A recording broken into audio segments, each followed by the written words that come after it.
Primeiro você teve o Eduardo Bolsonaro compartilhando, divulgando um documentário que será lançado, novo, do Brasil Paralelo sobre o golpe militar, sobre 1964, que se propõe a ser a verdade sobre o que ocorreu naquele período, sobre a ditadura. Isso causou uma reação negativa na imprensa. Alguns jornais veicularam essa notícia dizendo que Eduardo Bolsonaro defendia o revisionismo histórico da ditadura.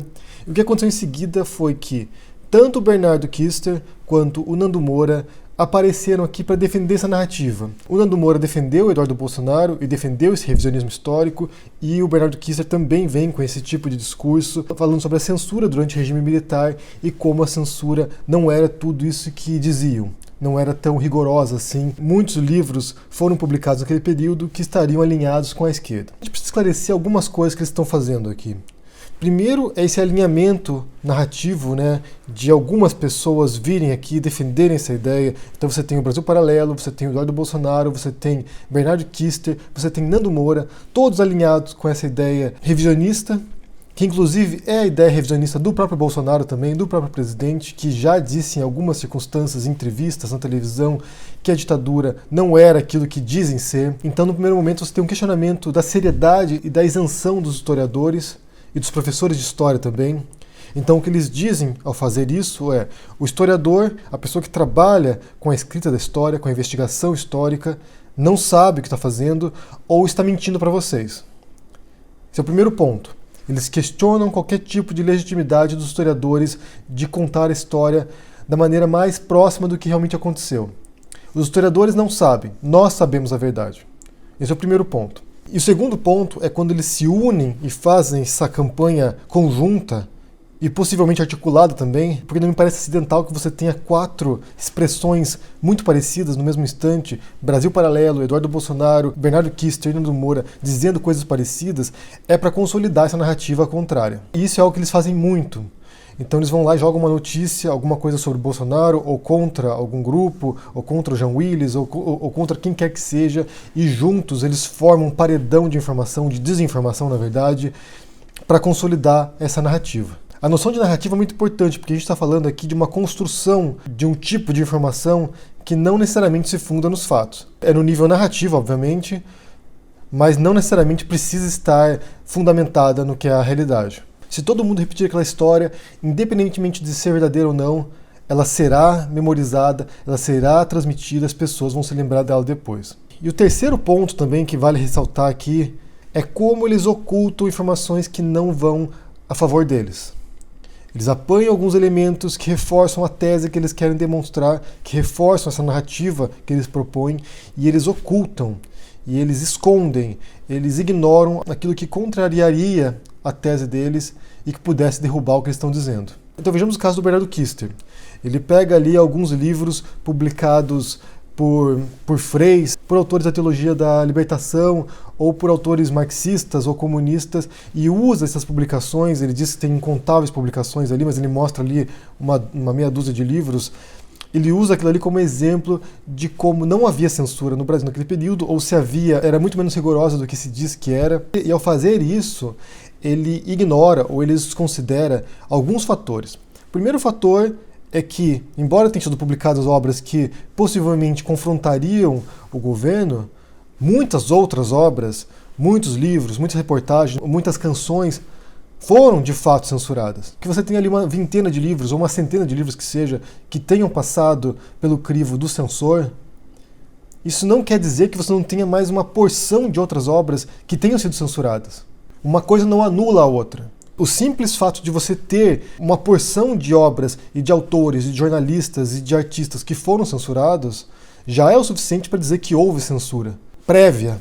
O que é pior ainda, porque uma coisa é você lançar um livro e ele ser confiscado ou ele ser proibido, outra coisa é você proibir que esse tipo de reportagem ou música ou obra seja proibida antes mesmo de ser publicada e ser veiculada. E o segundo fator que ele despreza, ou que ele não apresenta para os espectadores dele porque ele não sabe, porque ele não quer dizer isso, é que a ditadura durou 20 anos, de 64 até 84. E nesse período de 20 anos, houve diferentes fases da ditadura. Fases menos rigorosas, menos autoritárias e fases que foram muito mais repressivas. O governo do Médici, por exemplo, foi o período mais repressivo, no qual mais houve tortura, no qual mais houve repressão e mais houve censura. Você tem um período de grande repressão que se inicia com o AI-5 e se prolonga pelo governo do Médici. E posteriormente o regime começa a se desgastar e começa gradualmente a abrir a produção cultural, começa a anistiar ex-presos políticos, começa a libertar pessoas. Há um retorno ao Brasil de exilados de 79 em diante. Então o regime teve diferentes fases, alguns que foram muito mais repressivos do que outros. Ele citou um monte de obras que foram publicadas nos anos 70, ali, 78, 79, anos 80, e você já tinha uma fase na qual a ditadura já estava muito enfraquecida, e já começava um processo de crítica do regime, no período no qual as pessoas podiam mais abertamente criticar o regime, e que se iniciava o processo de redemocratização. Ele desprezar esse processo, esse ciclo da ditadura, de extremo autoritarismo para uma crítica do regime e uma abertura eventual para a democracia, é uma desonestidade ele fazer isso. Porque ele não pode pegar ali obras dos anos 80, por exemplo, quando já estava havendo movimentações para diretas já, e comparar com 69 ou 70, quando você tinha o auge da repressão. E ele não pode negar que muita gente se exilou por causa da ditadura, por causa da repressão, por causa do medo, por causa da censura. Você tem Fernando Henrique, José Serra, você tem Caetano Veloso, Gilberto Gil, que se sentem obrigados a ir embora do país. Você tem jornalistas que foram censurados, jornalistas que foram presos e mortos. E eu vou deixar também aqui uma série de depoimentos de jornalistas falando sobre isso. Nós fomos cercados por 2 veraneios e ali mesmo fomos retirados do meu carro, colocados na veraneio e levados para o prédio do Ministério do Exército. Isso aí não há dúvida nenhuma. Tiraram o capuz e colocaram um esparadrapo. Eu fiquei de pé. E neste vão, muitas pessoas sendo torturadas simultaneamente. Levei um chamado telefone, né? Foi um tapa nos ouvidos, que eu fiquei desacordado um tempo. Levei choque nos testículos, na língua, nas mãos, fui violentamente torturado e ser viciado, inclusive. Houve momentos que eu me entreguei, assim, que eu achei que não ia sair dali, vivo. E esse documento começa assim, olha. Apesar dos registros imprecisos e obscuros e de documentação destruída ou ocultada, sabe-se que dezenas de jornalistas foram mortos no país entre 1964 e 1985, e centenas foram arbitrariamente presos e torturados, em muitos casos sem nenhuma denúncia formal. A Comissão da Verdade do Sindicato de Jornalistas Profissionais do Estado de São Paulo lista 25 casos de profissionais assassinados pela ditadura, dos quais 18 jamais foram encontrados. Éramos uns 3 ou 4 repórteres e fomos recebidos pelo comandante da 4ª Zona Aérea, que era o brigadeiro José Vaz da Silva.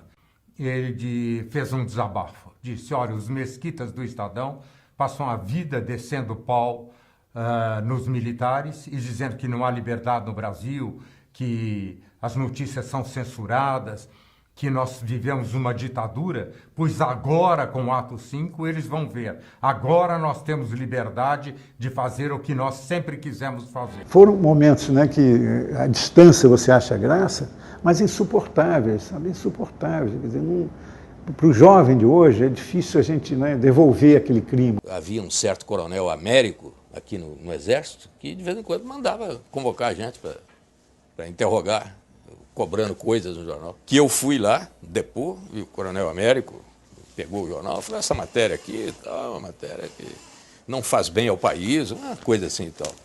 E eu tive a oportunidade de fazer uma pequena vingança. E eu falei, olha, o senhor tem que cobrar do censor, porque ele aprovou isso aí. Para o jovem de hoje é difícil a gente, né, devolver aquele clima, dizer para ele, porque ele está sempre achando. Eu há pouco tempo estava numa palestra e o menino falou, mas isso que você está dizendo aí hoje é a mesma coisa, é pior, não tem, não sei o quê, qual é a diferença entre, né, isso agora, censura agora? Porque eu falei, cara, e me ocorreu isso, né? Eu falei, olha, cara, a diferença é que se você dissesse tudo isso naquela época, você saía daqui preso. E hoje você vai tranquilamente para casa. Isso pode parecer, mas é muito importante, a gente reconquistou a democracia. Ano passado eu entrevistei o historiador e doutor em História, o Paulo César Gomes, quase 1h30 de conversa, ele explicando qual foi o legado da ditadura, o que ocorreu na ditadura, e ele também fala sobre a censura. A censura, havia uma censura que era mais voltada para temas estritamente políticos, né? e uma censura que era a divisão de censura de diversões públicas, que tinha um foco mais voltado para as questões morais. Tanto que, por exemplo, há muitos artistas que a gente nem imagina que tenham passado pela censura, e alguns deles foram alguns dos mais censurados. Então, quando a gente pensa em censura a músicos, por exemplo, a gente logo imagina Chico Buarque. Mas a gente não imagina, por exemplo, que os músicos da música brega foram extremamente censurados. Rita Lee, por falar das questões femininas, falar da libertação sexual, foi extremamente censurado. Então é preciso também considerar que não eram só as questões estritamente políticas, mas também as questões morais e comportamentais geraram uma enorme produção desses órgãos que buscavam reprimir, cercear e impor um modelo de sociedade que eles imaginavam ser o melhor para o Brasil, ou seja, uma sociedade, isso que dentro da moral e dos bons costumes, né? Ontem mesmo o próprio Maurício Ricardo fez um vídeo falando sobre isso também, sobre essa censura que houve aos cantores brega, que era voltado aos costumes das pessoas. Havia o aspecto de censura política, como disse o Paulo César Gomes, e como ele também apresenta, havia também uma grande perseguição aos costumes, ao que deveria ser feito, ao que o governo julgava que era moral. Em março vai estrear esse novo documentário aí do Brasil Paralelo, e o que vocês podem esperar são os mesmos elementos que vocês já viram em outros documentários dele, que é esse profundo revisionismo histórico, de contar a história desde o viés que eles querem apresentar. E o que você percebe já no site deles e nos drops que eles estão lançando aí, é que vai nessa onda. Uma música dramática, uma música impactante para dar essa sensação de temor, de medo, uns pseudo-especialistas que aparecem. Você vê aqui na página do filme, né, anunciando o filme, você vê ali o João Goulart, você vê o Stalin, você vê o Che Guevara, o Gramsci. Então já dá para imaginar o que vem ali. É o olavismo cultural na sua forma mais pura. Porque quem apresenta esses programas, geralmente introduz os programas, é o Olavo de Carvalho. Então você já sabe o que você pode esperar disso. E o que eu já suponho que vai acontecer nesse documentário é aquilo que o Olavo de Carvalho já falou em várias circunstâncias, e outros olavistas também já disseram, é que havia uma ameaça real comunista no Brasil, de uma revolução comunista, e que os militares deram o golpe, ou um contragolpe, à revolução comunista. Essa será a tese, provavelmente, que eles vão defender. E para isso eles vão buscar os especialistas que vão corroborar com essa tese deles. Mesmo que, historicamente, o que se sabe é que isso estava bem longe de ser verdade. Isso é algo que o historiador Paulo César Gomes também fala nessa entrevista que fiz com ele. Como não havia essa ameaça tão grande quanto se supunha. Um desses especialistas que aparece nesses drops ali é o Flávio Morgenstern. E aqui você vê que ele se apresenta, olha, como analista político, escritor, palestrante e doutor. O Flávio Morgenstern, que é o pseudônimo do Flávio Zambuja Martins, até onde eu saiba, ele não é doutor em nada. Ele nem acabou a faculdade.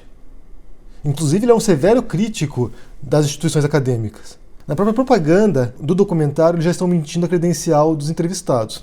Então você tem alguém que não é doutor em nada, se apresentando como doutor, para tentar aumentar a credibilidade. Se eles não têm seriedade nem com os entrevistados deles, se eles não têm compromisso com a verdade nem ao apresentar os seus supostos especialistas, que tipo de seriedade você pode esperar do conteúdo que eles apresentam? Esse esforço revisionista do Brasil Paralelo será um esforço revisionista também da escola, do MEC, do que os professores vão ensinar em sala de aula. Porque o governo agora está povoado de olavistas. Ou seja, essa versão aí revista da história, que vai contra o que os historiadores dizem, tende a se tornar a história oficial do Brasil agora. E por que eles querem fazer isso? Acho que é o ponto agora também que seria o ponto central aqui para a gente tentar entender o que está acontecendo. Por que eles querem mostrar que em 64 o que houve foi um contragolpe a uma suposta revolução comunista? Porque essa narrativa de hoje também. Nesse documentário do Brasil Paralelo, não vão falar do Brasil de 64, eles vão falar do Brasil de hoje. Porque hoje o que você tem agora, e é a narrativa também dos olavistas, é que existe uma movimentação dos comunistas, é que existe um marxismo cultural, que existe um núcleo revolucionário que quer tomar conta do Brasil, e me parece que eles já antevêm a possibilidade de um eventual golpe militar para destruir esses comunistas. Então eles criam um fantasma imaginário, que são esses comunistas que já nem existem mais. Eles reforçam essa narrativa, eles reforçam esse medo aos comunistas, já num preparo para que, se houver algum tipo de repressão futura, que a população já esteja preparada e aceitando isso passivamente. Bem, se está havendo uma repressão agora, se está havendo uma perseguição às pessoas, é porque há um grupo de comunistas tentando assumir o poder. Então eles estão preparando a mente das pessoas para uma repressão. Dizendo que isso não é tão ruim assim. Ah, não é tão ruim assim ter ditadura. Veja bem, olha, em 64 houve ditadura e não foi tão ruim assim. Não havia censura, não havia repressão, não havia torturados, não havia presos políticos, não havia exilados, não havia mortos. Foi bom, era seguro, todo mundo era feliz na ditadura. Então se ocorrer algum tipo de repressão agora, fiquem tranquilos. Não será tão ruim assim, porque não era ruim antigamente. Ou seja, eles estão reescrevendo a história para poder também reescrever o presente. Reescrever a percepção das pessoas sobre o que vai acontecer. E para mim isso é muito preocupante. É muito preocupante isso. Eu quero saber se vocês viram essa história aí, tanto do Eduardo, quanto do Bernardo Kister, quanto do Brasil Paralelo, quanto do Nando Moura. E o que vocês pensam sobre isso? Deixa no comentário aqui embaixo, deixa o joinha, assina o canal, ajude no apoio e a gente se vê por aí. Abraços e até mais. Tchau!